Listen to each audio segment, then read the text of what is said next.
Shalom, my brothers and sisters in Yahweh, our Elohim, and welcome to another extra-canonical Bible study in the Book of Jasher. And tonight, we'll be studying Jasher, chapters 28, 29, and 30. So, if you got one of these Dead Sea Scroll books, go ahead and grab it. Get yourself something to drink and get comfortable, and we'll get started tonight, okay? Hope everybody had a good weekend. Hope everything's going well for everybody. We start into a new week. Alright, gang. The Book of Jasher, chapter 28. In those days, after the death of Abraham, in that year the Elohim brought a heavy famine in the land. While the famine was raging in the land of Canaan, Isaac rose up to go down to Egypt on account of the famine, and as his father Abraham had done. And the Elohim appeared that night to Isaac and said to him, "Do not go down to Egypt, but rise and go to Gerar, to Abimelech, king of the Philistines, and remain there till the famine shall cease." Isaac rose up and went to Gerar, as the Elohim commanded him, and he remained there a full year. And when Isaac came to Gerar, the people of the land saw that Rebekah his wife was of a beautiful appearance. And the people of Gerar asked Isaac concerning his wife, and he said, "She is my sister." For he was afraid to say she was his wife, that the people of the land should kill him on account of her, like father, like son, Verse 5, the princes of Abimelech went and praised the woman to the king, but he answered them not, neither did he give attention to their words. But he heard them say that Isaac declared her to be his sister, so the king reserved this within himself. And when Isaac had remained 3 months in the land, Abimelech looked out the window, and he saw Isaac was sporting with Rebekah his wife. For Isaac lived in the outer house belonging to the king, so that the house of Isaac was opposite the house of the king. And the king said to Isaac, "What is this you have done to us in saying of your wife, 'She is my sister'? How easily might one of the great men of the people have lain with her, and you would then have brought guilt on us." And Isaac said to Abimelech, "Because I was afraid that I die on account of my wife, therefore I said, 'She is my sister.'" At that time Abimelech gave orders to all his princes and great men, and they took Isaac and Rebekah his wife and brought them before the king. The king commanded that they should dress them in princely garments, and make them ride through the streets of the city, and proclaim before them throughout the land, saying, "This is the man, and this is his wife. Whoever touches this man or his wife shall certainly die." And Isaac returned with his wife to the king's house, and the Elohim was with Isaac, and he continued to become great, and lacked nothing. And the Elohim caused Isaac to find favor in the sight of Abimelech, and in the sight of all his subjects. And Abimelech acted well with Isaac, for Abimelech remembered the oath and the covenant that existed between his father and Abraham. Abimelech said to Isaac, "Behold, the whole earth is before you. Dwell wherever it may seem good in your sight, until you shall return to your land." Abimelech gave Isaac fields and vineyards, and the best part of the land of Gerar, to sow and reap, and eat the fruits of the ground, until the days of the famine would have passed by. And Isaac sowed in that land, and received 100-fold in the same year, and the Elohim blessed him. The man became great, and he had possessions of flocks, and possessions of herds, and a great store of servants.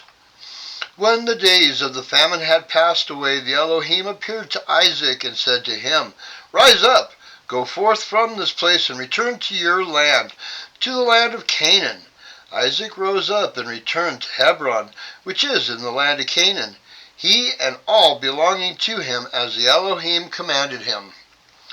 After this, Shelach, the son of Arpachshad, died in that year, which is the 18th year of the lives of Jacob and Esau. All the days that Shalach lived were 433 years, and he died. At that time Isaac sent his younger son Jacob to the house of Shem and Eber, and he learned the instructions of the Elohim. Jacob remained in the house of Shem and Eber for 32 years. Esau his brother did not go, for he was not willing to go, and he remained in his father's house in the land of Canaan. Esau was continually hunting in the fields to bring home what he could get. So did Esau all the days. Esau was a designing and deceitful man, one who hunted after the hearts of men and inveigled them, and Esau was a valiant man in the field. In the course of time he went as usual to hunt, and came as far as the field of Seir, the same is Edom. And he remained in the land of Seir, hunting in the field 1 year and 4 months. Esau saw there in the land of Seir a daughter of a man of Canaan, and her name was Judith, the daughter of Beri, the son of Epher, from the families of Heth, the son of Canaan. Esau took her for a wife, and he came to her. 40 years old was Esau when he took her, and he brought her to Hebron, the land of his father's dwelling place, and he lived there. It came to pass in those days, in the 110th year of the life of Isaac, that is, in the 50th year of the life of Jacob. In that year Shem, the son of Noah, died. Shem was 600 years old at his death. And when Shem died, Jacob returned to his father to Hebron, which is in the land of Canaan. And in the 56th year of the life of Jacob, people came from Haran, and Rebekah was told concerning her brother Laban, the son of Bethuel. The wife of Laban was unable to conceive in those days, and gave birth to no children, and also all his handmaids gave birth to none to him. And the Elohim afterward remembered Adnah, the wife of Laban, and she conceived and gave birth to twin daughters. And Laban named his daughters, the name of the elder Leah, and the name of the younger Rachel. And those people came and told these things to Rebekah, and Rebekah rejoiced greatly that the Elohim had visited her brother, and that he had gotten children. Chapter 29. Isaac the son of Abraham became old and advanced in days, and his eyes became heavy through age. They were dim and could not see. At that time Isaac called Esau his son, saying, Get, I pray you, your weapons, your quiver and your bow. Rise up and go forth into the field, and get me some venison. Make me savory meat, and bring it to me, that I may eat, in order that I may bless you before my death, as I have now become old and gray-headed. And Esau did so. He took his weapon, and went forth into the field to hunt for venison as usual, to bring to his father as he had ordered him, so that he might bless him. And Rebekah heard all the words that Isaac had spoken to Esau, and she hurried, and called her son Jacob, saying, Thus did your father speak to your brother Esau, and thus did I hear. Now therefore hurry, and make that which I shall tell you. Rise up and go, I pray you, to the flock, and fetch me 2 fine kids of the goats. I will get the savory meat for your father, and you shall bring the savory meat, that he may eat before your brother will have come from the hunt, in order that your father may bless you. And Jacob hurried, and did as his mother had commanded him. And he made the savory meat, and brought it before his father, before Esau had come from his hunt.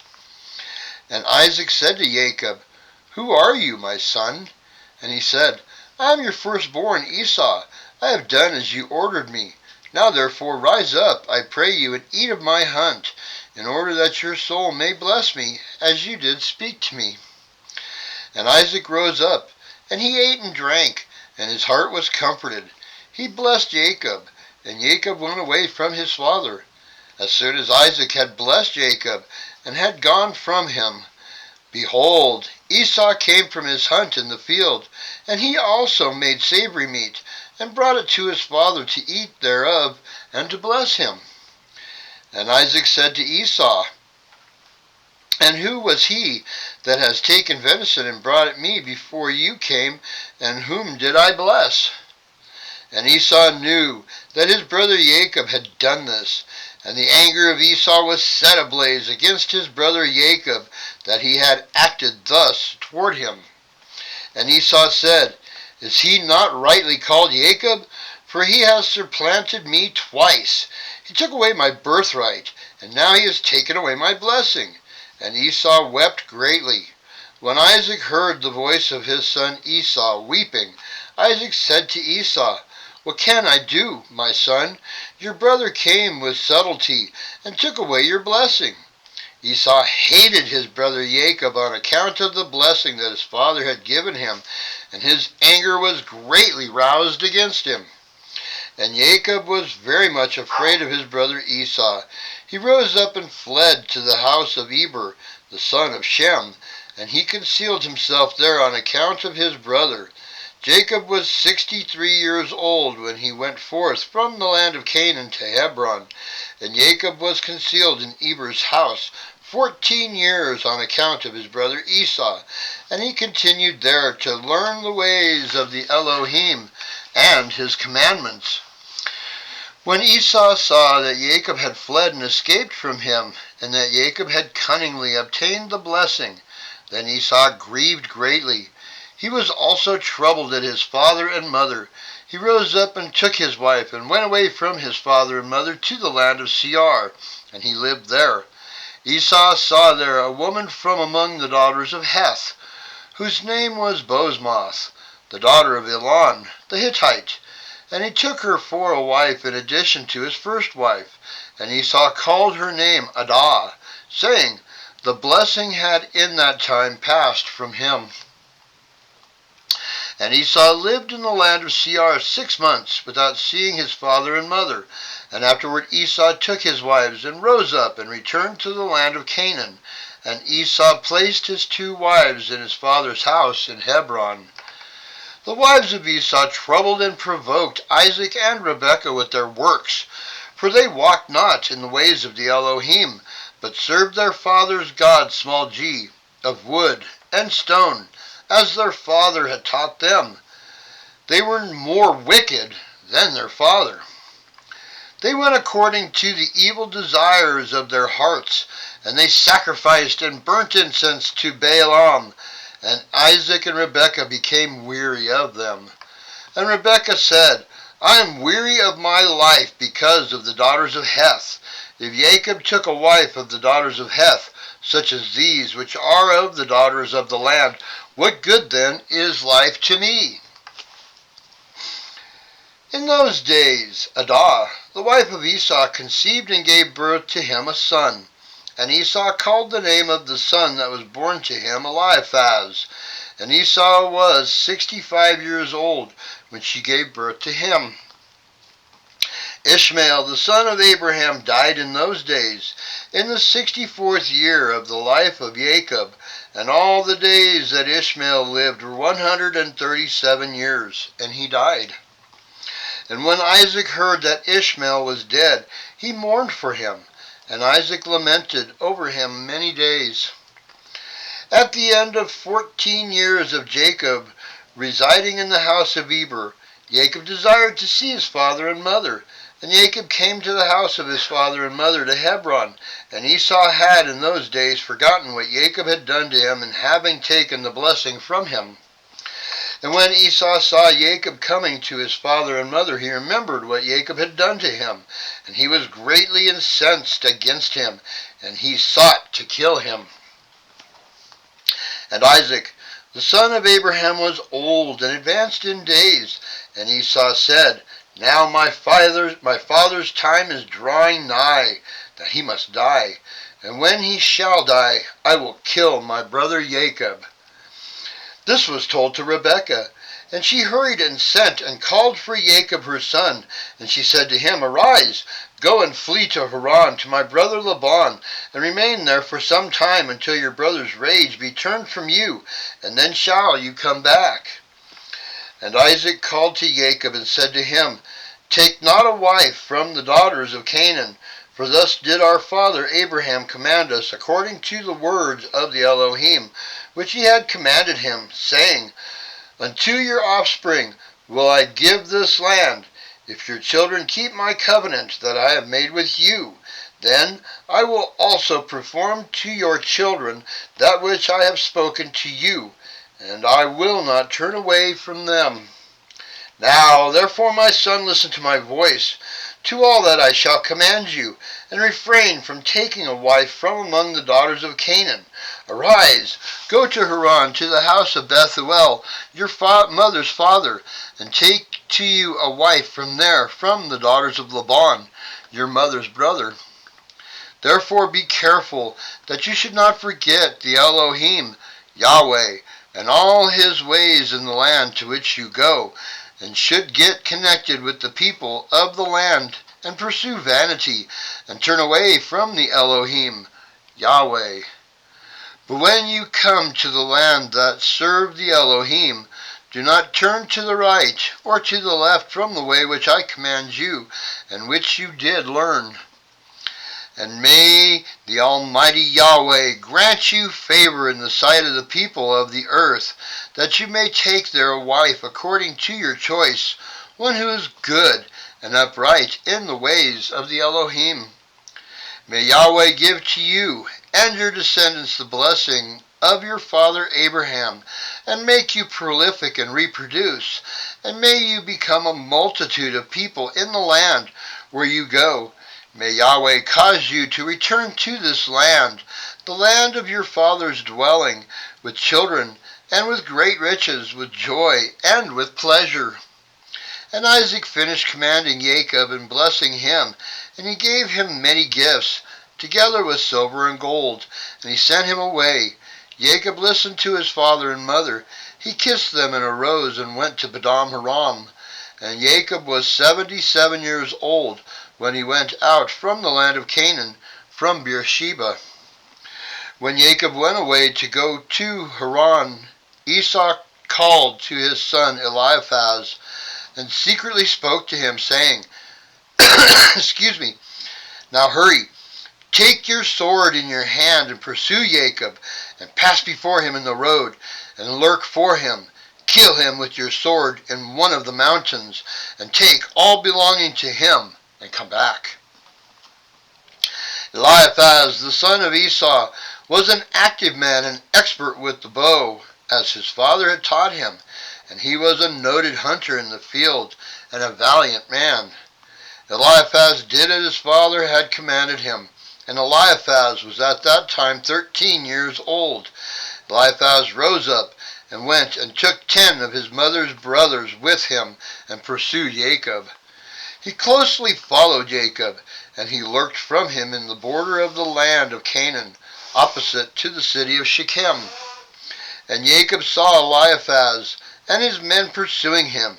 Jacob stood still in the place in which he was going, in order to know what this was. For he did not know the thing. Eliphaz drew his sword, and he went on advancing, he and his men, toward Jacob. And Jacob said to them, Why have you come here? And what does it mean that you pursue with your swords? And Eliphaz came near to Jacob, and he answered and said to him, Thus did my father command me, and now therefore I will not deviate from the orders which my father gave me. When Jacob saw that Esau had spoken to Eliphaz to employ force, Jacob then approached and supplicated Eliphaz and his men, saying to him, Behold, all that I have, and which my father and mother gave to me, that you should take and go from me, and do not kill me. May this thing be accounted to you a righteousness. And the Elohim caused Jacob to find favor in the sight of Eliphaz the son of Esau and his men. And they listened to the voice of Jacob, and they did not put him to death. Eliphaz and his men took all belonging to Jacob, together with the silver and gold that he had brought with him from Beersheba. They left him nothing. Eliphaz and his men went away from him, and they returned to Esau to Beersheba, and they told him all that had occurred to them with Jacob, and they gave him all that they had taken from Jacob. Esau was indignant at Eliphaz his son, and at his men that were with him, because they had not put Jacob to death. And they answered and said to Esau, because Jacob supplicated us in this matter not to kill him, our pity was increased toward him, and we took all belonging to him and brought it to you. Esau took all the silver and gold which Eliphaz had taken from Jacob, and he put them by in his house. At that time, when Esau saw that Isaac had blessed Jacob, and had commanded him, saying, You shall not take a wife from among the daughters of Canaan, and that the daughters of Canaan were bad in the sight of Isaac and Rebekah, then he went to the house of Ishmael his uncle, and in addition to his older wives, he took Milcloth, the daughter of Ishmael, the sister of Nebaioth, for a wife. 3 deep in heathen women. Oh boy. Chapter 30. Jacob went forth, continuing his road to Haran, and he came as far as Mount Moriah, and he stayed there all night, near the city of Luz. The Elohim appeared there to Jacob on that night, and said to him, I am Yahweh, Elohim of Abraham, and the Elohim of Isaac your father. The land on which you dwell I will give to you and your descendants. Behold, I am with you, and will keep you wherever you go, and I will reproduce your descendants as the stars of heaven, and I will cause all your enemies to fall before you. When they make war with you, they shall not prevail over you, and I will bring you again to this land with joy, with children, and with great riches. Jacob awoke from his sleep, and he rejoiced greatly at the vision which he had seen, and he called the name of that place Bethel. Jacob rose up from that place quite jubilant, and when he walked, his feet felt light to him for joy. And he went from there to the land of the children of the east, and returned to Haran, and sat by the shepherd's well. There he found some men going from Haran to feed their flocks, and Jacob made inquiries of them, and they said, We are from Haran. And he said to them, Do you know Laban, the son of Nahor? And they said, We know him, and look, his daughter Rachel is coming along to feed her father's flock. While he was yet speaking with them, Rachel, the daughter of Laban, came to feed her father's sheep, for she was a shepherdess. When Jacob saw Rachel, the daughter of Laban, his mother's brother, he ran and kissed her and lifted up his voice and wept. Jacob told Rachel that he was the son of Rebekah, her father's sister, and Rachel ran and told her father. Jacob continued to cry because he had nothing with him to bring to the house of Laban. When Laban heard that his sister's son Jacob had come, he ran, kissed him, and embraced him, brought him into the house, and gave him bread, and he ate. And Jacob related to Laban what his brother Esau had done to him, and what his son Eliphaz had done to him in the road. Jacob resided in Laban's house for 1 month, and Jacob ate and drank in the house of Laban. And afterward Laban said to Jacob, Tell me what shall be your wages, for how can you serve me for nothing? Laban had no sons, but only daughters. His other wives and handmaids were still unable to conceive in those days. These are the names of Laban's daughters, which his wife Adinah had borne to him. The name of the elder was Leah, and the name of the younger was Rachel. Leah was tender-eyed, but Rachel was beautiful and well-favored, and Jacob loved her. And Jacob said to Laban, I will serve you 7 years for Rachel, your younger daughter. And Laban consented to this. And Jacob served Laban 7 years for his daughter Rachel. In that 2nd year of Jacob's dwelling in Haran, that is, in the 79th year of the life of Jacob, Eber, the son of Shem, died. He was 464 years old at his death. And when Jacob heard that Eber was dead, he grieved greatly. He lamented and mourned over him many days. In the 3rd year of Jacob's dwelling in Haran, Bosmath, the daughter of Ishmael, the wife of Esau, gave birth to him a son, and Esau called his name Reuel. And in the 4th year of Jacob's residence in the house of Laban, the Elohim visited Laban, and remembered him on account of Jacob, and sons were born to him. His firstborn was Beor, his second was Elib, and the third was Shorash. The Elohim gave Laban riches and honor, sons and daughters, and the man increased greatly on account of Jacob. In those days Jacob served Laban in all manner of work, in the house and in the field, and the blessing of the Elohim was in all that belonged to Laban in the house and in the field. In the 5th year Judith died, the daughter of Berai, the wife of Esau, in the land of Canaan, and she had no sons, but daughters only. These are the names of her daughters, which she gave birth to Esau. The name of the elder was Marzith, and the name of the younger was Puith. And when Judith died, Esau rose up and went to Seir to hunt in the field as usual, and Esau lived in the land of Seir for a long time.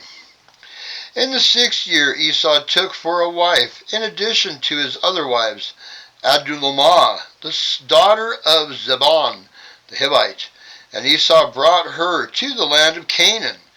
And Adullamah conceived and gave birth to Esau 3 sons, Yeush, Yalan, and Korah. Verse 26, in those days in the land of Canaan, there was a quarrel between the herdsmen of Esau and the herdsmen of the inhabitants of the land of Canaan. For Esau's cattle and goods were too abundant for him to remain in the land of Canaan, in his father's house. The land of Canaan could not bear him on account of his cattle. And when Esau saw that his quarreling increased with the inhabitants of the land of Canaan, he rose up and took his wives and sons and his daughters, and all belonging to him, and the cattle which he possessed, and all his property that he had acquired in the land of Canaan. He went away from the inhabitants of the land to the land of Seir, and Esau and all belonging to him lived in the land of Seir. But from time to time Esau would go and see his father and mother in the land of Canaan, and Esau intermarried with the Horites, and he gave his daughters to the sons of Seir, the Horite. He gave his elder daughter to Marzith, to Adnah, the son of Zebon, his wife's brother, and Pulith he gave to Azar, the son of Bilhan, the Horite. Esau lived in the mountain, and he and his children, and they were prolific and multiplied. And that's the end of chapter 30. Alright, gang. A lot going on there, huh? Wow. We got all kinds of action going on there between Esau and Jacob, and marrying heathen women, and wow, there's all kinds of stuff going on there. And Jacob is now hanging out at Uncle Laban's house, trying to get Rachel for a wife. Yeah, we'll see how all that goes, even though we already know, but that's okay. We'll still see how it goes. All right, gang, well, thanks for sticking with me through these studies. I hope y'all are enjoying them, and I hope that you're expanding your view of the things in the Torah at Genesis. And I hope you got your crayons, you're using them and having fun with them and just enjoying the study. thanks again for joining me. All right, gang. I guess we'll see you then on Wednesday for our midweek Bible study. And, okay, that's it for now. And I'll see you then. Shalom.